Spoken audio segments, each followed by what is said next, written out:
back, relax, and maybe get yourself a snack. Me and you gonna have a little chat about books. Hi guys, so I am here today to do a book review, and the book that I'm going to be reviewing is Half the World, which is the second one in the Shattered Sea series, which is by Joe Abercrombie. This book I was really looking forward to, even though I only gave the first one in the series 3 stars. I was looking forward to this, and it is actually a new release that came out in February, so that was super exciting as well. But unfortunately this one, even though I did like it and I liked it a little bit more than the first, I still ended up giving this one only a 3-star rating, mainly because even though there were some new good points, there were also some new bad points. So this book picks up a couple of years after the ending of book number 1, and the characters that we followed in book number 1, Yavi, is now in a completely different position of power, and he's not the main focus of the story anymore, even though he is still a part of it and he does have some interesting parts to play.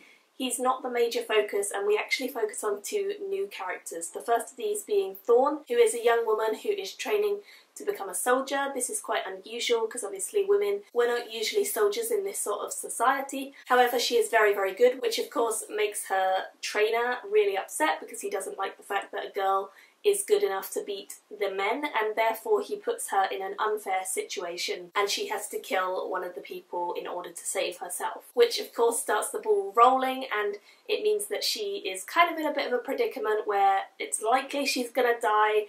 No one really knows what's going to happen, but her situation definitely changes from then on. Next, we meet Brand, who is another person who is training to become a soldier. He is a young man who has had to fight his whole life to get anywhere, and he's a really nice, good character, but we don't see a lot of development on him in the first half of the book. It's quite a slow progress of development, whereas Thorn I was instantly attached to. I felt like she was a really interesting character. I felt like her story was really interesting, and I definitely connected more with her straight away. She was very feisty, she knew what she wanted, she was very angry. She definitely had a bit of a rage in her, which was quite nice to see. I liked a character who could flip out over the tiniest things and cause all sorts of drama, and I really enjoyed seeing her in the story, and I enjoyed seeing her develop over the course of the story, which she definitely did. Brand, on the other hand, is someone who I do think develops over the story, but I don't think he needed to develop that much anyway, because he's quite a nice character straight away from the start, whereas Thorn, she has a longer way to go to get to be this nice character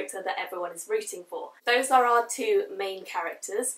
The plot itself is focused on the land of Getland, which is basically attempting to break away from the Ministry, who have been the ruling power of this Shattered Sea world for a very long time. The Ministry has basically been allied with various kings and queens all over the place, and even the Empress and the Empire is allied with the Ministry. The fact that Getland wants to break away is quite unheard of, and they feel that the Ministry is quite corrupted. So the main storyline focuses on a band of people who go on a ship from Getland all over the Shattered Sea world to attempt to find allies for Getland when they break away from the Ministry. I really enjoyed this. I do think it's a very fast-paced book, it's very action-packed. I felt like the characterisation and development was a lot better in this book than it was in the first book. I connected more with the characters in this one, and I found it more interesting that the perspective was switched from first person to various different people. I thought that was really nice.